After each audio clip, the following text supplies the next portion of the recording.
अस्सलाम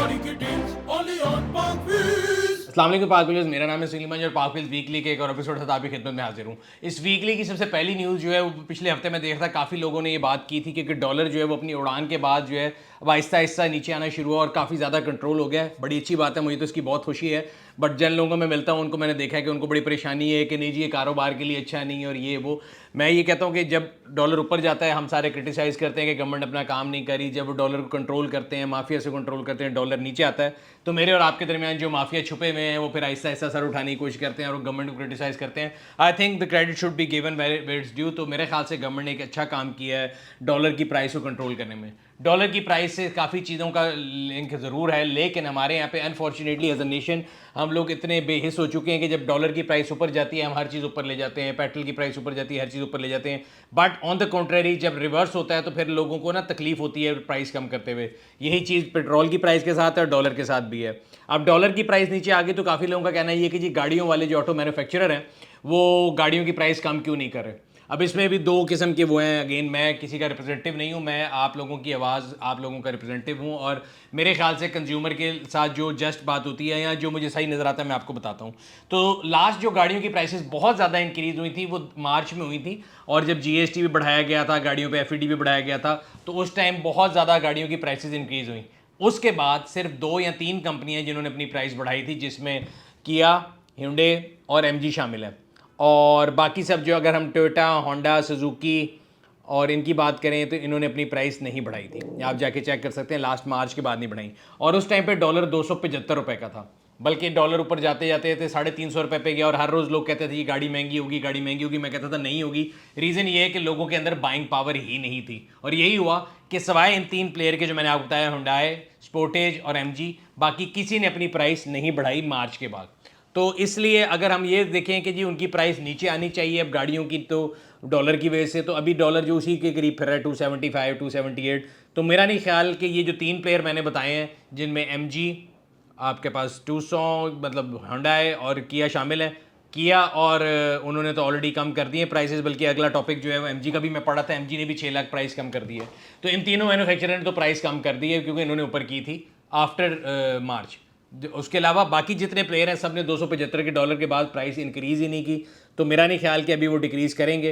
अगर अभी वो डिक्रीज़ करेंगे तो फिर मसला वही है कि अभी उनकी हालत पार्टी जो बिक नहीं रही वो भी ऑफ पे बिक रही है, फिर वो डिक्रीज़ करेंगे, फिर मार्केट में ऑन फोर्सेज आ जाएंगी। मुझे लगता है कि चांसेस कम है, ऑल्दो आई विश कि वो कम करें और डॉलर 250 तक भी चला जाए। लेकिन अगर 275 और 278 या इतने के दरमियान ही रहेगा तो मेरा नहीं ख्याल कि बाकी कंपनियां जो अपनी प्राइस कम करेंगी। येस, शायद ये मैं किसी की उम्मीद ब्रेक कर रहा हूँ या शायद किसी को बुरा लग रही हो मेरी बात, बट पॉइंट ये है कि मैं आपको रियलिस्टिकली बता रहा हूँ, मैं फिगर्स चेक करके बता रहा हूँ।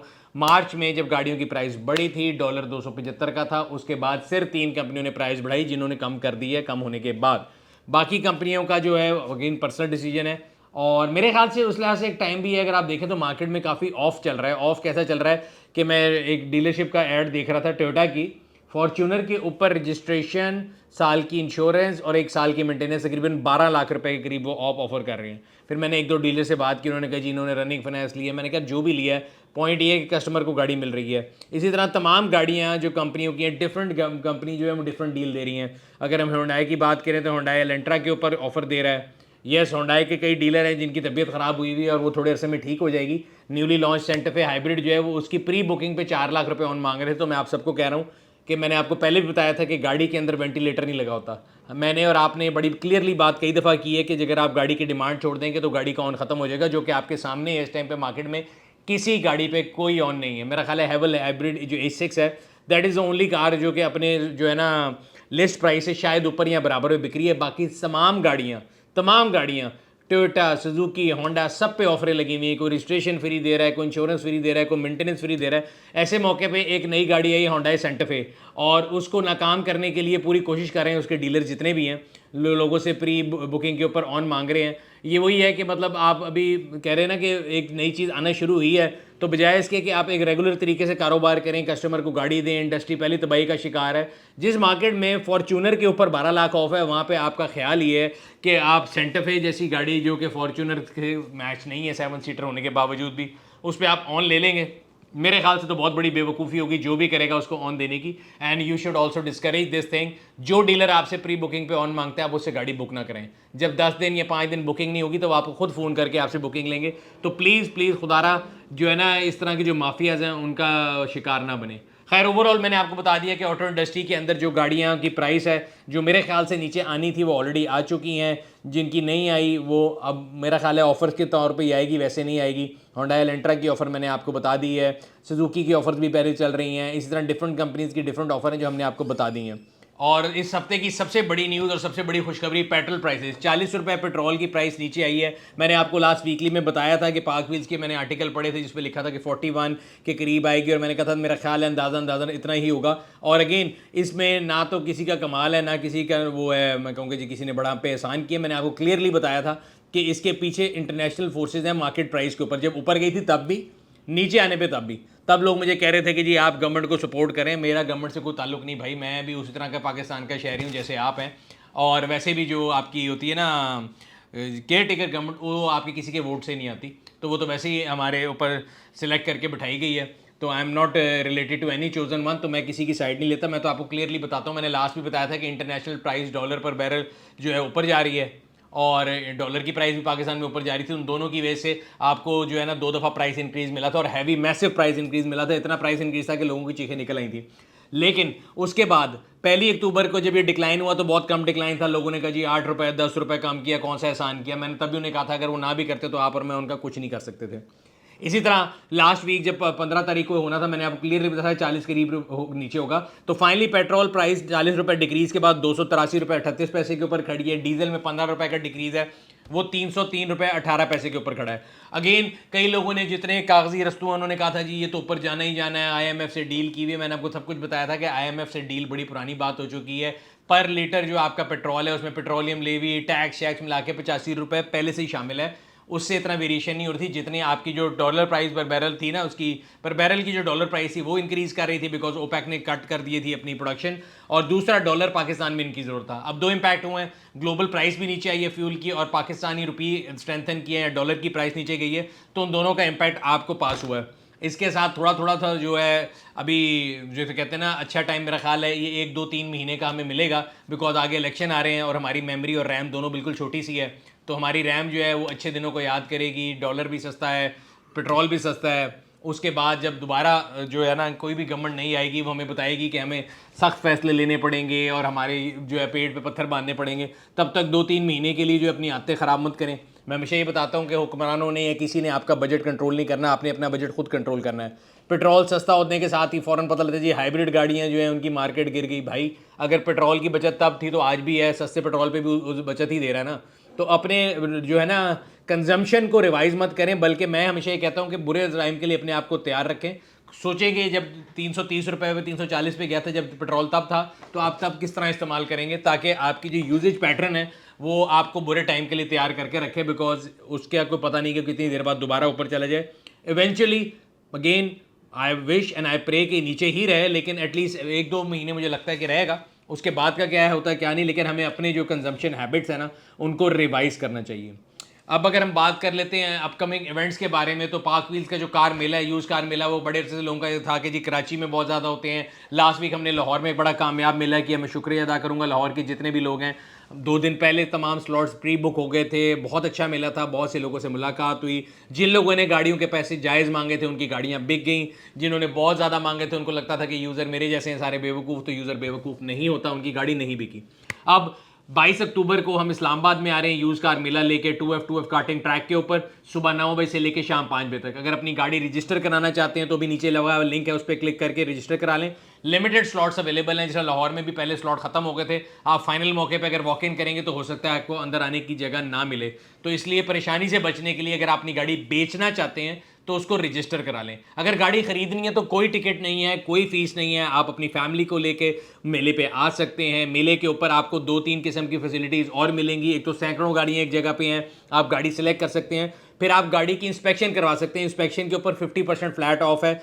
इसके अलावा इंस्पेक्शन की एक नई जो है सर्विस वहाँ पे लॉन्च आपके लोगों के लिए की गई है उसी दिन के ऊपर, उस मौके की मुनासबत से कि अक्सर लोग कहते हैं जी हमें सिर्फ पेंट एक्सीडेंट चेक करना है, हमें और कुछ चेक नहीं करना। तो पेंट एक्सीडेंट चेक जो है वो 2000 रुपये में हो जाएगा, और अगर आपको कंप्लीट 200+ जो पॉइंट है वो जो इंस्पेक्शन करानी है तो उस पर 50% ऑफ है। इसके अलावा पार्क व्हील्स ऑटो स्टोर का भी स्टॉल होगा, जहाँ पे आपको तकरीबन पार्क व्हील्स की जितनी अपनी कार के रिपोर्ट्स हैं उन पे अप टू 30% ऑफ मिलेगा।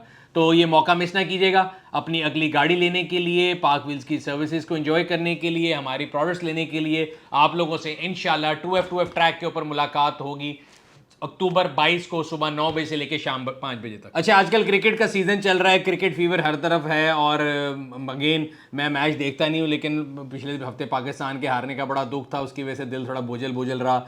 और जब बंदा मैच देख रहा हो, बीच में जब इश्तिहार आ जाते हैं ना तो इंसान को बहुत गुस्सा चढ़ता है। तो उसके लिए मैंने थोड़ी बहुत सर्च किया है। टैपमैट एक ऐप है जो कि आपको एड फ्री जो है ना क्रिकेट दिखा रही है, और अगर आपने भी वर्ल्ड कप देखना है तो आप टैपमैट पे जाके बगैर एड्स के जो है ना क्रिकेट को अनइंटरप्टेड एंजॉय कर सकते हैं। होता ये यहाँ पे डिसीजन लटक रहा होता है बीच में कि जी एम्पायर ने आउट दिया कि नहीं दिया, तो उधर पता लगता है कि जी ऐड चल गया, वो ऐड खत्म होता है तो क्रिकेट का सिलसिला खत्म हुआ होता है। तो टैपमैट जो है वो आपको बगैर किसी ऐड के जो है लाइव स्ट्रीमिंग दिखा रहा है मैचेस की।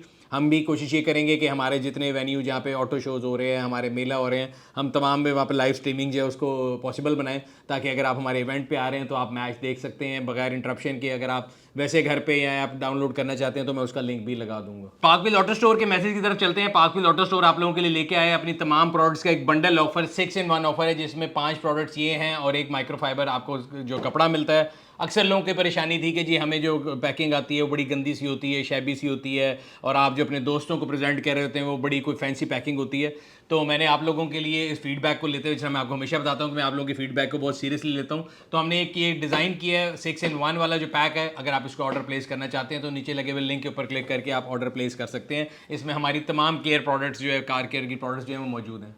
ऑटो इंडस्ट्री परेशानी का शिकार है और मज़ीद परेशानियां बढ़ती जा रही हैं, बिकॉज अभी अगर मैं आपको बताऊं कि जो ईडीबी है उसने तमाम जितने ऑटो मैन्युफैक्चरर हैं सबकी सीकेडी क्लियरेंस का जो कोटा है वो रुका हुआ है, और नया कोटा जो उनको भी इसलिए नहीं दिया जा रहा बिकॉज 2-3 कबाहतें हैं जो कि आपको नहीं पता, लेकिन मैं आपके पास हमेशा जो है ना न्यूज़ लेकर आता हूँ और आपको बिल्कुल सही न्यूज़ बताता हूँ। आपने पिछले दिनों सुना होगा कि चंगान ने जो है कई यूनिट एक्सपोर्ट किए पाकिस्तान से बाहर, और बड़े लोग खुश थे कि यार कमाल काम कर दिया। इस तरह टोयोटा ने पिछले दिनों कोई कालीन एक्सपोर्ट किए थे।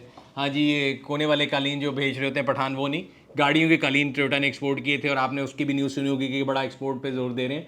तो ये कोई भी अपनी स्वीट विल के साथ एक्सपोर्ट पे जोर नहीं दे रहा। बेसिकली जो ऑटो पॉलिसी आई थी उसमें कहा गया था, एक टाइम बार्ड था कि उसके बाद आप जितने CNF वैल्यू इंपोर्ट करेंगे सामान की, उसका 2% आपने एक्सपोर्ट करना है। तो ये अपनी स्वीट विल से एक्सपोर्ट नहीं कर रहे, ये डंडा है, और जिस डंडे की वजह से ये जो है ना सारी कंपनियां अब उसको कंप्लाई करने की कोशिश कर रहे हैं। और मेरी इन्फॉर्मेशन के मुताबिक चाइनीज़ कंपनीज़, कोरियन कंपनीज़ बहुत ज़्यादा विलिंग है इसको करने की, लेकिन जो पुराने बिग 3 थे उनमें टोयोटा के अलावा बाकी सब के अंदर मुझे कोई इतनी खास, मुझे मेरी इन्फॉर्मेशन ये कहती है कि विलिंगनेस नज़र नहीं आ रही कि वो लोकलाइजेशन करें और लोकलाइजेशन के बाद एक्सपोर्ट करें, ताकि 2% ऑफ जो उनकी इंपोर्ट वैल्यू है वो एक्सपोर्ट भी हो। और उनका ये ख्याल है कि जिस तरह आज तक कोर्ट में वकीलों के थ्रू गवर्नमेंट को ब्लैकमेल करते आए हैं या स्टेज लेते आए हैं, इस बारी फिर ऐसा ही हो जाएगा। तो मेरा ख्याल है जहां हम गवर्नमेंट को क्रिटिसाइज़ करते हैं वहां पे अगर कोई प्लेयर जो है वो सही नहीं कर रहा, या ऑटो पॉलिसी जिसके तहत आप पाकिस्तान में आए हैं और आप उसकी शिकों को पूरा नहीं करते, तो मेरा नहीं ख्याल गवर्नमेंट के पास उसके अंदर कोई टॉलरेंस होनी चाहिए किसी किस्म की भी। अगर 2% ऑफ द वैल्यू जो आपने इंपोर्ट किया है सारा सामान CNF वैल्यू पे, उसका 2% आपने एक्सपोर्ट करना है। गवर्नमेंट आपसे ये नहीं कहती कि पूरी गाड़ी बना के एक्सपोर्ट करें, बेशक आप टायर कर लें, कालीन जिस तरह टोयोटा ने की है वो कर लें, पूरी गाड़ी बना के कर लें या कोई पार्ट कर लें।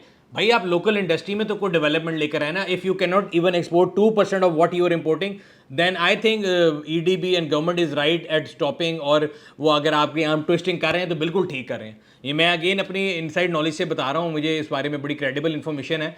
और जो भी इदारा ऐसा नहीं कर रहा और जिसके, मेरा ख्याल है गवर्नमेंट को चाहिए कि इस पर बड़ा कोई नो टॉलरेंस हो, कि भाई आप क्लियरली है, अगर उनको ये कहनी हम 1% अभी कर देंगे तो फिर बाद में कर लेंगे, तो भाई जो आगे 4% का बैरियर है वो कैसे अचीव करना है एक्सपोर्ट का। तो ये बड़ा ज़रूरी है, और मेरे ख्याल से ये इसी वजह से जो है ना अभी प्रोडक्शन शटडाउन जो है वो काफ़ी कंपनियों के आएंगे, क्योंकि CKD किट्स का जो कोटा है वो गवर्नमेंट ने अभी थोड़ा, मुझे मेरी इन्फॉर्मेशन के मुताबिक उन्होंने ज़रा आर्म ट्विस्टिंग की हुई कि जो है ना ऐसा नहीं होगा। तो उसी सिलसिले में अगली न्यूज़ में देखा कि टोयोटा ने जो अपना 9th प्रोडक्शन जो है शटडाउन अनाउंस किया हुआ है। ये सिर्फ टोयोटा नहीं है, अभी काफ़ी और नाम भी आएंगे, तो देखते हैं क्या क्या होता है। अच्छा, जहाँ पे ऑटो इंडस्ट्री के अंदर परेशानी है वहाँ पे मैंने आपको बताया था 2-3 लॉन्चेस भी हुए हैं। एक लॉन्च जो है होंडाई सेंटा फे का हुआ है, जिसके बाद उनके डीलर्स की तबीयत ख़राब हो चुकी है और वो लोगों से ऑन मांग रहे हैं 4-4 लाख रुपए प्री बुकिंग पे। खैर वो भी टाइम ठीक हो जाएंगे। दूसरा लॉन्च एक गाड़ी का हुआ जिसका नाम फोरलैंड है। फोरलैंड बेसिकली आप समझ लें कि आपके पास चंगान का जो एक कारवां था उसका कंपैटर है। इससे पहले सुजुकी बुलान जो है वो काफ़ी अरसा इस मार्केट को रूल करता रहा है, लेकिन सुजुकी बुलान का जो टाइम है वो भी ख़त्म हो चुका है, बिकॉज 2024 के बाद कोई ऐसी गाड़ी पाकिस्तान में नहीं आ सकती, because we are signatory WPA 29 जिसके अंदर एयर बैग ना हो। तो उसमें तो प्रोविजन भी नहीं, ना महरान ना बोलान ना रावी, तो वो दोनों जो हैं वो भी ख़त्म होने लगे हैं। और येस सुजुकी एवरी जो है वो आएगा अगेन, आउट ऑफ कोई स्वीट विल नहीं है। एक जिसे कहते हैं ना, इट्स वेरी, जिसे कहते हैं ना, एक बड़ी अफसोस की बात है कि हमारे इंडस्ट्री में जितने भी लॉन्चेज हैं उनमें से 90% ऐसे नहीं जो आउट ऑफ विल हैं, बल्कि वो आउट ऑफ फोर्स हैं। अगर आज गवर्नमेंट ने फोर्स ना किया होता तो मेरा और आपका बॉस मेहरान आज तक सड़कों पर जिंदा होता। और इसी तरह ये जो रावी और बुलान है, ये भी अगर आप WPA 29 के सिग्नेटरी ना होते तो 2024 या 2030 में जब दुनिया इलेक्ट्रिक गाड़ियों में थी तो आपने सुजुकी डब्बे में बैठ के दाखिल होना था। सो फोरलैंड की अगर आप प्राइस और उसकी बुकिंग डिटेल्स पढ़ना चाहते हैं तो उसका भी लिंक मैं साथ लगा दूंगा, आप पढ़ लीजिएगा। अच्छा जी, अब आ जाते हैं एक्साइज एंड टैक्सेशन की तरफ। एक्साइज एंड टैक्सेशन के जितने जो ऑफिसर्स हैं, जो कि जिसे कहते हैं ना हाफ हीरो हाफ विलन, जो सड़कों के बीच में बाल चमेड़ के खड़े हुए हैं, कोई किसी तरह खड़ा हुआ है बॉडी बिल्डिंग करके, और मैं तो हमेशा कहूँगा मुझे ऐसे लगता है कि कोई बदमाश नहीं होते, उस तरह उनकी बॉडी लैंग्वेज होती है। मैंने सोशल मीडिया पे कई वीडियोस देखी हैं कि जी वो किसी गाड़ी की नंबर प्लेट तोड़ रहे हैं, तो किसी गाड़ी का चलान कर रहे हैं, तो किसी को बता रहे हैं ऐसे पेमेंट कर दो, किसी को बता रहे हैं ऐसे पेमेंट कर दो। और अगेन मैं हमेशा कहता हूँ कि पहले आप रूल्स ऑफ गेम डिफाइन करें, फिर अपना किबला दुरुस्त करें, फिर लोगों को पकड़ें। आप नंबर प्लेटें देते नहीं हैं 3-3 साल, आप रजिस्ट्रेशन कार्ड जो है वो उसकी भी प्रोडक्शन रुक गई है। जो इदारा अपनी नंबर प्लेट और रजिस्ट्रेशन कार्ड पूरे नहीं कर सकता ना, उसको तो कोई राइट ही नहीं कि वो सड़क पर निकल के किसी से या तो वो कोई टैक्स के पैसे मांगे, या वो तो दरकिनार वो लोगों को फेस भी कर सके। इधर ये बाल चिमेड़ के, शक्लें बना के और बदमाश बन के सड़कों के बीच में खड़े हुए हैं और लोगों की, औरतों को, लोगों के बच्चों को हरास करते हैं सड़कों के ऊपर। और सबसे ऊपर मज़े की बात है कि उसके ऊपर लोगों के बगैर इजाज़त के मैं देख रहा होता हूँ अक्सर वीडियोस बना के व्यूज़ ले रहे हैं, और उन व्यूज़ की पैदाश में बड़े तैयार होकर बड़े खुश होकर आते हैं। फिर डिफरेंट चैनल वालों से लड़ाइयाँ होती हैं, कोई इनके पोल खोलता है कि जी जाली नंबर इधर लगाए, जाली नंबर उधर लगाए। खैर मेरा ये सब्जेक्ट नहीं है, मैं तो बड़ा क्लियर बात कर रहा हूँ कि भाई अगर आपने नंबर प्लेट नहीं दी, कार्ड नहीं दिया, चुप करके घर बैठें, दफ्तर जाना भी छोड़ दें, बजाय इसके कि सड़कों पे लोगों को खड़ा करें। और मैं आपको बड़ा क्लियरली ये बता रहा हूँ, ये मेरी वार्निंग समझ लें, अगली बारी मुझे एक्साइज की कोई टीम किसी सड़क पे नजर आई जब तक ये कार्ड और ये नंबर प्लेटें नहीं मिल रही होंगी, I will make them an example by making their video and मॉकिंग them out in public. आखिर में लाहौर के पाक व्हीलर्स के लिए खसूसी तौर पे जो है ये बहुत अच्छी खुशखबरी है, और मैं भी बहुत खुश हूँ इस बात को लेके, बिकॉज पिछले 3 साल से लाहौर ऑटो शो नहीं हो रहा, और मुझे जो बंदा मिलता है लाहौर का वो मेरे से पहला सवाल यही पूछता है सलाम से पहले कि ऑटो शो कब होना है। तो फाइनली लाहौर का ऑटो शो 3 साल बाद इंशाल्लाह ताला 12 नवंबर को लाहौर एक्सपो सेंटर में होने जा रहा है। और इस साल का जो ऑटो शो है, क्योंकि ये 3 साल से नहीं हुआ, तो लाहौर का जो ऑटो शो है उसके बारे में हम बहुत ज़्यादा जो एनर्जेटिक भी हैं, बहुत उम्मीद के साथ हैं इंशाल्लाह ताला बहुत बेहतरीन ऑटो शो आप लोगों के लिए लेके आएंगे। तो जितने लोग लाहौर में हैं अपनी गाड़ियों को तैयार कर लें, लाहौर ऑटो शो 12 तारीख को इंशाल्लाह ताला 12 नवंबर को लाहौर एक्सपो सेंटर में होगा। मैं फिर आपको बता रहा हूँ कि अपनी गाड़ियाँ तैयार कर लें, बाद में ना कहना कि खबर ना हुई। बेहतरीन ऑटो शो इस दफ़ा इंशाल्लाह आप लोगों के लिए लेकर आएंगे, और 12 नवंबर को ये कैलेंडर अपना मार्क कर लें। आखिर में पब्लिक सर्विस मैसेज, मौसम की तब्दीली बड़ी तेज़ी से आ रही है, सर्दी का मौसम आ रहा है, अपनी गाड़ियों की बैटरी ज़रूर चेक कर लें। 2-3 चीज़ें, आपके जो वाइपर्स हैं वो सही होने चाहिए, बैटरी सही होनी चाहिए। अगर आप हाईवे पे ट्रैवल करें तो आपकी गाड़ी की जो फ्रंट और बैक लाइट्स और ख़ासतौर पे फॉग लाइट्स हैं उनको ठीक कर लें, बिकॉज एकदम सर्दी आती है, पता नहीं लगता, बारिश फॉग किसी टाइम भी शुरू हो सकती है। मौसम की इस तब्दीली से अपनी गाड़ी को जो है वो बचाने की कोशिश करें, ताकि आप जो है एक जैसे कहते हैं ना एक अनइंटरप्टेड लाइफ गुजार सकें, वरना गाड़ी ख़राब हो जाए तो इंसान की ज़िंदगी में काफ़ी चीज़ें ख़राब हो जाती हैं। सो ये था आज का वीकली, उम्मीद करते हैं आपको पसंद आया होगा। अगर अभी तक आपने हमारी यूट्यूब चैनल को सब्सक्राइब नहीं किया, सब्सक्राइब कर लें, बेल आइकॉन पर क्लिक कर लें, ताकि आपको तमाम आने वाली वीडियो के बारे में नोटिफिकेशन मिलता रहे। आपसे अगले हफ्ते फिर मुलाकात होगी, तब तक अपना और अपने गिरदों वाकिलों का ख्याल रखिएगा। शुक्रिया।